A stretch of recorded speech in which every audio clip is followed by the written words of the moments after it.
Coming up today, President Park Geun-hye and French President Francois Hollande agreed to enhance their country's substantial cooperation in the fields of politics, economy, security and culture.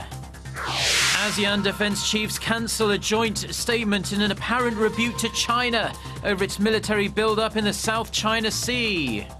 Plus, Britain halts flights from the Egyptian resort of Sharm el Sheik over concerns a bomb brought down a Russian plane over the weekend. Stay tuned for these stories and more.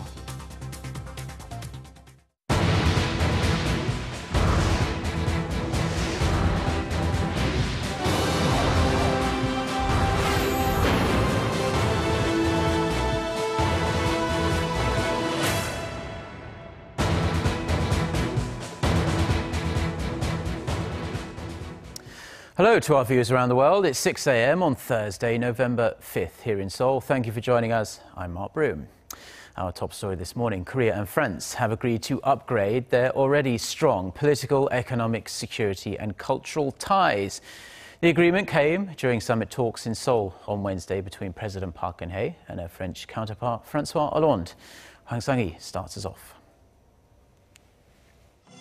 Expanding bilateral cooperation ahead of their 130th anniversary of diplomatic ties.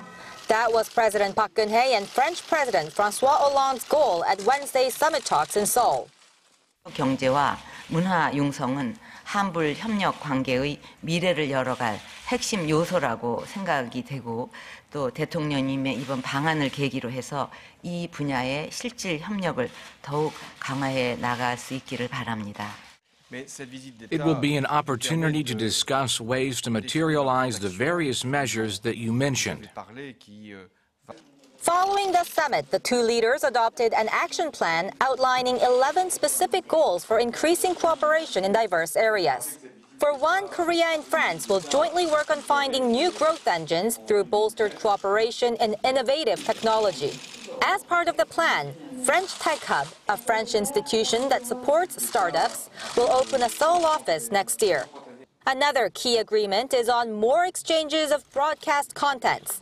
For that, France will support Korean global channels, Arirang TV and KBS World, to expand programming in the French market, while Korea will support the French networks, France 24 and TV5 Style in Seoul.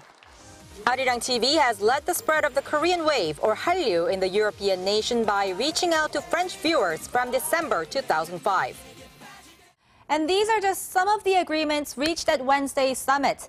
The two leaders also agreed to set up a strategic dialogue channel between their foreign ministries to follow up on their action plan. Hwang Sang-hee, Arirang News. Now, in domestic political news, Korea's main opposition party boycotted some key National Assembly meetings for a second straight day on Wednesday in protest of the government's confirmation that it will reintroduce a state-issued history textbook into the nation's schools from 2017. More details about the book are emerging, and the agency tasked with putting it together wants to reassure the public that it will be fair and objective. Park Ji-won reports.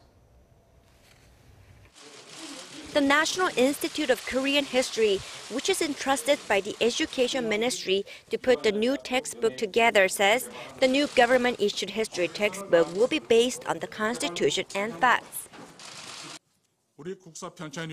As the nation's most specialized research center in Korean history, the Institute once again pledges to put our best efforts into making a textbook that helps students establish a correct perspective on history. Stressing that scholars with outstanding achievements will only participate in the project, the Institute says the names of over 30 historians who will be joining the project will be finalized later this month. The Institute plans on completing the new textbook by November 2016, with the books being introduced to students from March 2017. However, the opposition bloc strongly resists the plan. The NPAD's leader Moon Jae-in slammed the government for unilaterally forging ahead with its plan, ignoring what he said is the public's growing demand that the plan be scrapped. Calling the government's move totalitarian, he urged the public to reject the state-issued textbook.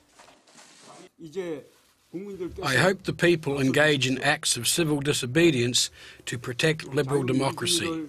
Please do say no to the authorities' arrogance and lack of communications. The Liberal Party's leader vowed to stop the government by joining hands with civil organizations. Moon said from this moment, the NPAD is in this fight for the long haul. He said the party now plans to make use of all legal means available to it, such as filing a constitutional complaint and for a provisional injunction to stop the Education Ministry's move. The Liberal Party is concerned the textbook might be too right-leaning and gloss over South Korea's dictatorial past, while the conservative ruling Saenuri Party argues most current history textbooks are too left-leaning and their descriptions on North Korea are too lenient and skewed. Park Ji-won, Arirang News. North Korea has banned 2 South Koreans from entering the Inter-Korean industrial complex just north of the border. Seoul's Unification Ministry says North Korea officially announced its decision to block entry for the 2 men, including a vice chairman of South Korea's management committee for the Kaesong complex. North Korea says the men in question are anti-North Korea and only speak on behalf of the Seoul government. The Unification Ministry has called on the North to change its decision. It says the move is in clear violation of an inter-Korean agreement that guarantees South Korean workers safe and swift access to the complex at any time. Operations at the Kaesong industrial complex, which is supposed to be a symbol of inter-Korean reconciliation, often get complicated when tension runs high on the peninsula. Now, in one of the clearest signs yet of the heightening tensions over the South China Sea, the ASEAN Defence Ministers meeting has, for the first time in its history, failed to produce a joint statement. However, there was some progress for South Korea as it agreed to install more military hotlines with China. Kim Hyun-bin reports. South Korea's Defense Minister Han Min-gu held talks with his Chinese counterpart on the last day of the 2-day meeting here in Kuala Lumpur, and the two agreed to bolster bilateral defense cooperation. The two agreed to install 2 additional military hotlines in both Navy and Air Force, respectively, to better prevent military accidents and have smoother transaction with its military branches. Defense chiefs of Seoul and Beijing also agreed to speed up the process in setting up hotlines in both countries' ministries. Meanwhile, as ASEAN nations rally against China's continued building of artificial islands in the area, those attending the ASEAN Defense Ministers ADMM Plus failed to sign a joint statement on the matter, despite the furor it has raised between Beijing and Washington. The meeting comprises 10 ASEAN nations and 8 dialogue partners, including Korea, the US, China, Japan, and Russia. China is territorially claiming most of the South China Sea, through which over $5 trillion of global trade passes each year. Half of the ASEAN members, Malaysia, Vietnam, Brunei, Taiwan, and the Philippines, have rival claims to the area. Also at the meeting, Korea's Defense Minister Han Min-gu raised the importance of denuclearizing North Korea and countering Pyongyang's nuclear and missile threats. At the general meeting, I addressed Korea's unification policy as well as the importance of denuclearizing North Korea. Several countries strongly agreed on denuclearizing Pyongyang. After the general meeting, Minister Han also held talks with his Indonesian and Malaysian counterparts about ways to enhance bilateral defense cooperation with their respective countries. Kim Hyun-bin, ASEAN News, Kuala Lumpur. Now, as a follow-up to that report, China has been building artificial islands in the South China Sea in order to claim sovereignty over the disputed region. The United States and other countries in the region, as we just heard, are refusing to accept Beijing's attempts to build up its presence there. The US, as we have reported, has and will continue to send warships through the area. Song Ji-son has this report. Although China and the U.S. are not members, these invited guests created a bigger buzz at this year's ASEAN Defense Ministers Meeting Plus Summit. Beijing lobbied to remove reference to South China Sea out of the joint declaration, which resulted in no final accord, as some ASEAN members saw it as inappropriate. China sticks to its long-time argument that the South China Sea islands and adjacent waters have been China's territory ever since ancient times, and a legacy from their ancestors.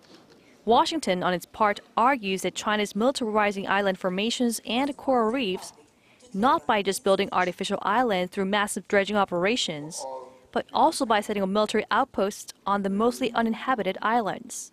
Last Tuesday, the USS Lassen, a guided missile destroyer, passed through a 12 nautical mile limit around Subi Reef in the Spratly Archipelago, one of the 7 that China has artificially reinforced to support its sovereignty claims. The U.S. Navy plans even more patrols, pledging it will conduct similar operations in the future. Ashton Carter is also set to board a U.S. carrier to patrol the South China Sea after the defense ministers' meeting in Kuala Lumpur on Thursday. Calling such patrol a provocation, China warns the U.S. not to threaten its sovereignty, but the U.S. answers that it is committed to its right to freely navigate in international waters. 송지선, Arirang News. The British government has ordered the suspension of all flights to and from the Egyptian resort of Sharm el Sheik. Downing Street says more information has come to light, suggesting that the Russian plane that crashed after leaving the resort on Saturday may well have been brought down by an explosive device, a bomb, in other words. A team of British aviation experts is currently carrying out a security assessment on the Egyptian airport. We are also hearing that Ireland has directed Irish airline operations to avoid Egyptian airspace pretty much altogether. CNN is also reporting that a US official says a bomb was, quote, most likely planted on the flight by the Islamic State militant group or one of its affiliates. Officially, though, investigators are still trying to establish what caused the crash. They are continuing to examine the plane's 2 black box recorders. All 224 passengers and crew on board the flight were killed. Janet Yellen, chair of the US Federal Reserve, has hinted at a rate hike in December, saying it is a live possibility. Testifying before the US House Financial Services Committee on Wednesday, Yellen said that if rates do go up next month, they will only rise gradually to nurture the economic recovery in the US. Following Yellen's remarks, analysts said the probability of a Fed rate hike in December increased to about 60%, 60. Fed policymakers have 6 weeks now to analyse all the data and debate before the Federal Open Market Committee's next meeting on December 15th and 16th. Staying in the US, and that country's trade deficit narrowed sharply to hit a 7-month low in September thanks to the lowest oil imports in a decade. The US Commerce Department said on Wednesday that the trade deficit gap fell 15% to $40.8 billion, the lowest level since February. Exports rose 1.6% to $187.9 billion. This helped by stronger sales of services, automobiles and commercial airplanes. Imports, on the other hand, fell 1.8% to $228.7 billion. The big drop in oil prices sent petroleum imports down 8.3%. That is the lowest level since May 2004. And the main driver of Korea's economy is exports. Shipments heading out of the country actually account for more than half of Korea's GDP. But for export-heavy companies, sluggish global demand really means their best years are behind them. Geun-hye has this report. Almost half of Korea's 100 biggest listed companies by market cap changed in the past 10 years. And a big chunk of companies focusing on domestic demand, not exports, added their names to the list. Market Tracker CEO Score says among 41 new firms that entered the top 100, 15 were in the retail, food and beverage and service sectors like Kakao Corp, the operator of Korea's most widely used messenger application, Kakao Talk. Firms that failed to stay in the list came mainly from the construction, shipbuilding and petrochemical industries, which have been losing steam in recent years. Heavy industries that benefited from the former President Lee Myung-bak's currency policy experienced a drastic downhill slide after 2012 and dropped out of the top 100 list. Experts add that sluggish global demand, coupled with the rising competitive edge of Chinese products against domestic ones, were also factored into the trend, while service sectors were not really bothered from such uncertainties. Service sectors are also benefiting from easing regulations by the government that aim to foster the industry as the next growth engine. The market cap of those companies is reflecting their potential. Yi went on to say that the trend is expected to continue for the time being, as exports are widely forecast to remain sluggish next year. 황지혜, Arirang News. Now, new data shows people in Korea are living longer than the average person in other OECD member nations. According to the latest health report released by the OECD, Korea's life expectancy stood at 81.8 years in 2013. Placing it 11th among 34 member countries. The figure represents a half-year rise from the previous year. Overall average lifespan across all OECD nations reached 80.4 years, which is an increase of more than 10 years since 1970. Japan had the longest life expectancy at 83.4, followed by Spain and Switzerland.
Well, that's all we have for now on this Thursday morning here in Seoul. I'm Mark Broome. Have a great day, and thank you as always for watching. Goodbye.